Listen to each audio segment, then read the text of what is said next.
développer la méthode de convergence à deux échelles réitérées, et ce, dans le but de mobiliser les problèmes multi-échelles, car sa convergence au départ, en 89, était pour les problèmes à deux échelles.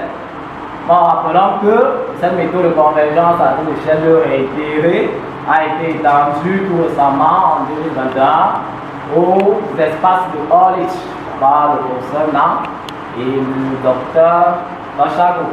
La dernière variante que nous présentons ici de la convergence à deux échelles stochastiques est celle développée en 2011 par le professeur Walker et les autres dans le but d'homogénéiser les problèmes qui comportent à la fois une échelle stochastique et une échelle périodique. Dans ce type de convergence, ils vont l'appeler convergence à deux échelles stochastiques. Donc voilà en gros quelques méthodes de mobilisation que nous avons utilisées lors de notre thèse. Puis, dans la seconde partie de cette revue de littérature, nous parlons ici des espaces de Orlich et de Orlich-Sobolev. Car dans ce cadre que nous avons travaillé. L'espace de Orlich, c'est donc quoi?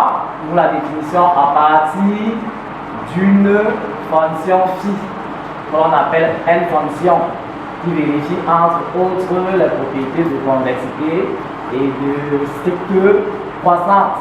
Donc nous allons définir ici l'espace de Orlich que nous notons L-phi par la relation 5, qui est donc constituée de la classe des fonctions mesurables telles que phi de la valeur absolue de U sur K soit intégrale pour un certain K positif. Sur cet espace de Orlich, on met la norme définie en 6, qui est la norme de Luxembourg.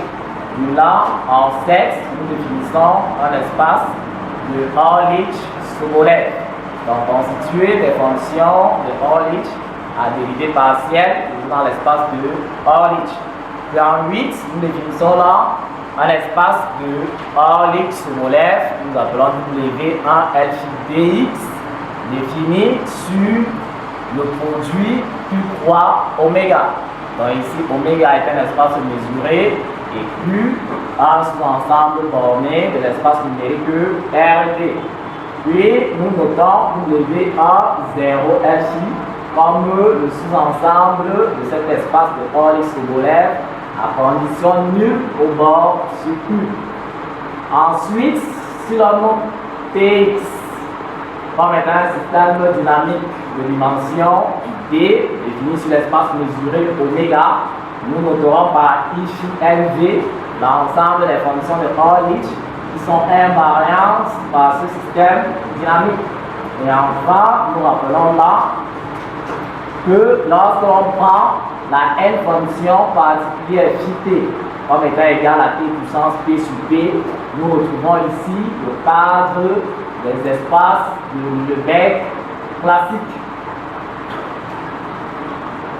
Maintenant, dans cette troisième partie de revue de littérature, nous avons fait ce schéma pour vous, honorablement mesuré, pour pouvoir distinguer les espaces des fonctions dans lesquelles s'effectue la théorie de l'homogénéisation. Donc au départ, nous avons là au milieu les espaces de Lebesgue que nous connaissons classique LP, que nous constatons sont inclus dans les espaces de Orlich Lphi et sont aussi inclus dans les espaces à exposants variables. Notons cependant que les espaces de Orlich et les espaces à exposants variables sont bien disjoints. Et le tout dans un grand espace qu'on appelle espace de Orlich généralisé.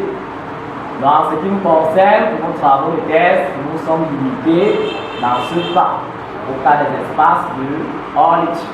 Dans d'autres travaux futurs, comme nous le verrons en perspective, pourront s'effectuer dans les espaces à exposants variables. Alors, de cette revue de littérature, nous faisons les constats et dégageons deux problèmes. Le premier problème, c'est que les convergences à deux échelles, telles que développées par Boujard, par Walker, par Pak, par Babatian, a été développé dans le cadre de l'espace de bec